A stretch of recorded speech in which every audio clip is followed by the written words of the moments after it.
Hey guys, this is Mikexingchen. You know I love noodles. I love thin noodles, I love white noodles, I love noodles made from eggs, I love noodles made from wheat. I am definitely an equal opportunity noodle lover. And what I love about Chinese noodles is that if you go across China, noodles will change from province to province, sometimes even from city to city. And I'm not even just talking about the dishes, I'm talking about the noodles themselves. So today I am in Queens, New York, and I'm gonna show you guys some of the different types of Chinese noodles you really need to try. Let's go.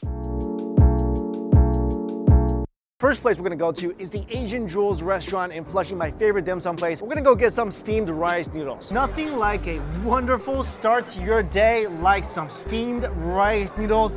And I got the top 3 favorites, most popular variety: the beef, the shrimp, and the youtiao, which is like a Chinese fried curler inside. These noodles are incredibly delicate, really thin. They steam in like a minute. And they have almost like a mochi-esque texture. So I'm gonna take a shrimp noodle, dip it in soy sauce that I pour all around it. Get a big piece of the shrimp with it as well.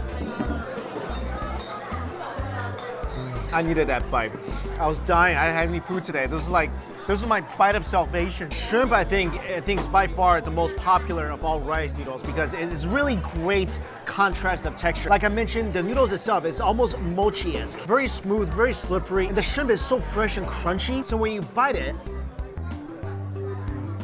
you get that delicious snap of the shrimp, then you get the smooth, creamy texture of the noodles. This is probably one of the most popular Cantonese cuisines, one of the most popular dim sum items. If you never had it, you gotta give it a try. Here is the beef noodle. This is typically not my favorite because I don't really love the beef mixture. It's kind of like a meatball inside this noodle.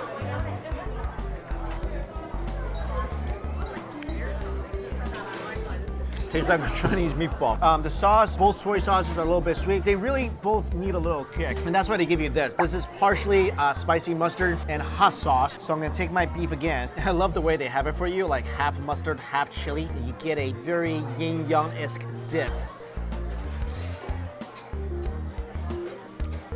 I don't do much mustard. But that's my favorite way of eating this dish because it's gonna be slightly sweet. So I feel it needs some of that acid to cut into a little bit. And finally, this is one of my favorite variations of this dish.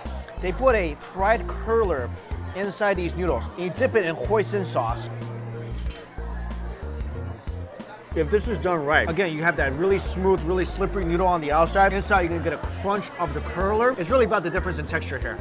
I mean, it's kind of crazy because it's a fried dough wrapped with a dough. And that might seem too much, but trust me, it's not. You need to give this a try. Wow, don't come here after 11. This place gets packed. I'm taking a noodle break already with one of these little eggies. I can't walk past one of those cars and smell it and not order some. Look at it, cute and delicious. Love those things. Be great with some ice cream. Next up, New World Mall. They got a lot of noodles down there. Well, just like I want in my life, I am surrounded with delicious noodles. Most people want to be surrounded by like a lot of cash, fancy cars. Not me, I'm happy with my noodles. Let me introduce all these guys to you. This bowl, we have long xu mian. It translates to dragon beard noodles. That's because these noodles are extremely thin. And typically these noodles are eaten during the 2nd lunar month. And they're usually pulled so much. It's supposed to have 4,096 strands. But obviously it's not that thin here because if you pull these noodles to 4,096 strands, they're uncookable because they'll just like melt as soon as it touches water. That's why those are typically made into dragon beard candy. And I love dragon beard noodles because, like I said, so incredibly thin and delicate. They're kind of like the Chinese version of angel hair noodles. And I got it sitting on a beautiful bowl of rib broth. As soon as you get them, you gotta eat them right away. Otherwise, I mean, these things will get soggy really quickly. You know what this dragon needs? It needs some hot oil. I mean, how else is it gonna breathe fire? And I love some Chinese vinegar in my noodle soup.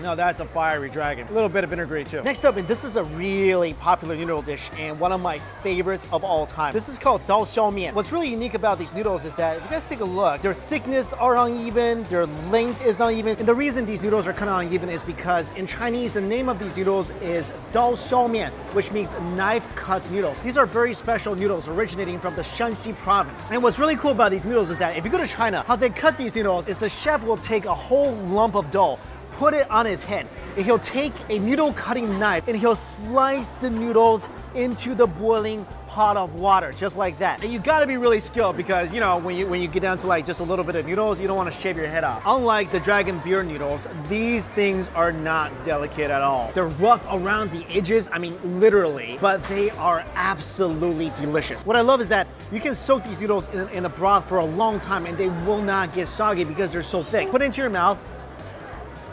The texture is extremely bouncy, it's chewy, it's full of flavor. These noodles and the Biang noodles are some of my favorite Chinese noodles. Try one with a piece of beef. That beef is almost more tender than these noodles. Next up, this is a very popular noodle dish in China. It's called Lanzhou La Mian. These noodles are thin, of course, not as thin as the dragon beer noodles, and they're hand pulled and can be served dry, or you can eat this in soup. This is the jiajiang version or fried bean sauce. Notice that the thickness is very comparable to Japanese ramen. That's because this is Chinese ramen. Ramen means la mian, and that's exactly what this dish is. Like I mentioned before, it's called Lanzhou La Mian or Lanzhou ramen. So it's ramen that hails from Lanzhou, which is in northwestern China. La mian literally means hand-pulled noodles, and these are definitely freshly hand-pulled. This texture, it sort of does taste like Japanese ramen. It's a little spongy, chewy, smooth, and what I love about these noodles is that it grabs on to the sauce so well. I feel like these noodles got hands. I mean, look at the specks of delicious sauce on this noodle. It is everywhere. And I love it when these types of noodles are used in a jiajiang dish, and it gives me more time to eat it because they're not sitting in a bowl of broth, so they're not gonna get soggier. They're only gonna get saucier. This is a very popular dish from Nanjing called duck blood vermicelli soup. This soup is extremely creamy and thick, and of course it's made with duck and duck blood, except for I can't find a piece of blood right now. Maybe it all melted. I love the flavor of this soup.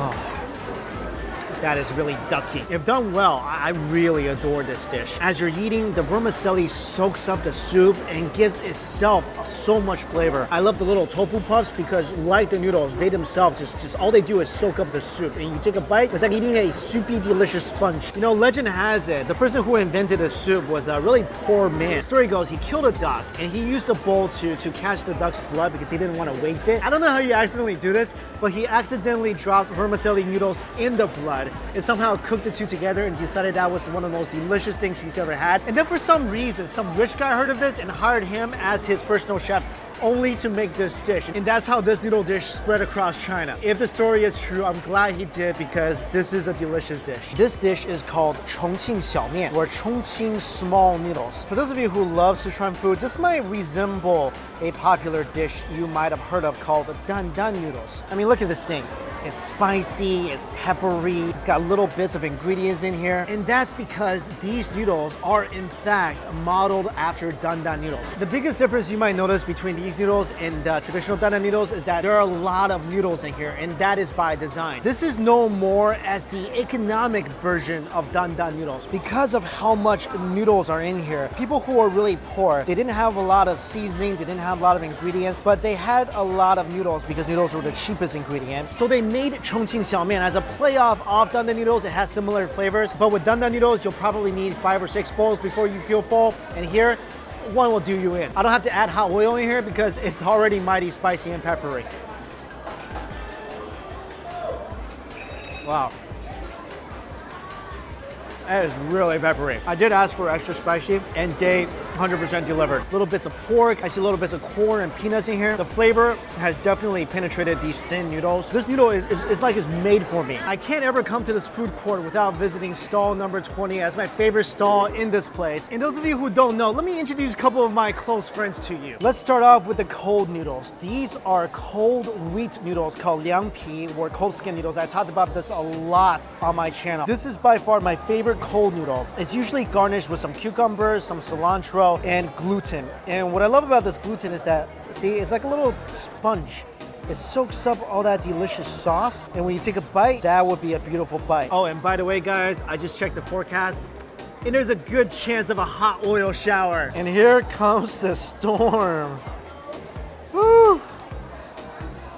I always like to add a little bit of Chinese vinegar to this. Make sure touches all that delicious sauce. I've had so many plates of noodles before this, and this still gets me excited.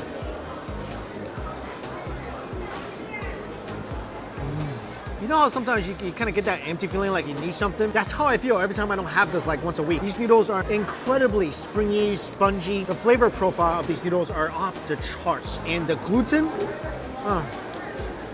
oh, delicious, yummy, spongy little piece of gluten. Also, a couple of things you should know about these noodles. They're usually all made fresh the day of because these noodles, they really can't sit in your fridge. So if you come here, definitely eat everything on your plate because if you try to bring it home, it's just gonna taste like a piece of cardboard later. But guys, those of you who never had this before, this is something extremely unique and delicious. And once you had it, you'll wonder how you ever survived, ever lived your life without this beautiful thing in it. Also, every element of this dish plays so well with the noodles. The noodles themselves, like I mentioned, they're chewy, they're spongy. Then you got the crisp of the cucumber and the bean sprouts. I mean, this dish basically has everything. If you were on a blind date, this will be your jackpot. These are my favorite noodles in the world. In the world, in my life. Look, it's like a buried treasure. You dig into the beautiful layer of potatoes and wood ear and beef and peppers, and you get to the bottom, and that is where the real treasure is.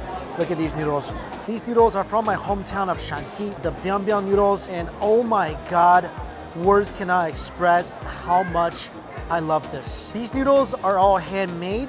They're wide, they're stretchy, they're springy, they're smooth. They grab onto the sauce oh so well. I feel like this is the one type of noodle I will never get sick of in my life. I mean, when I came to the States from China, I craved these noodles. I couldn't find them anywhere.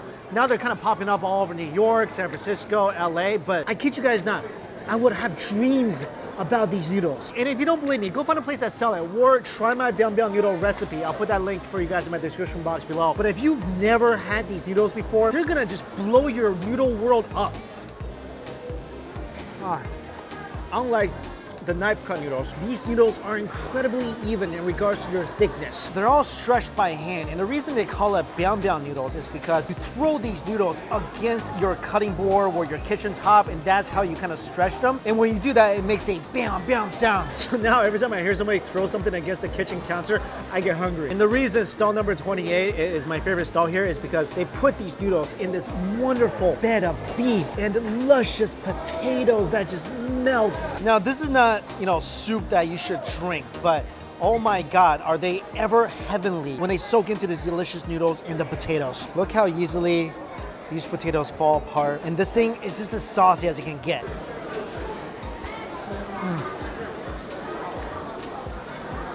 They do it so well here.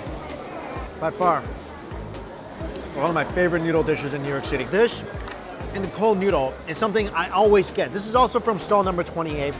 They make the best cold noodle, and they take the Biang noodle up to the next level. What I love to do with the Biang noodle is that, first of all, I want to add more hot oil, and I love adding Chinese vinegar to it. This is how we eat these kind of noodles back in my hometown, because we love sour spicy, and Chinese vinegar is just full of umami flavors.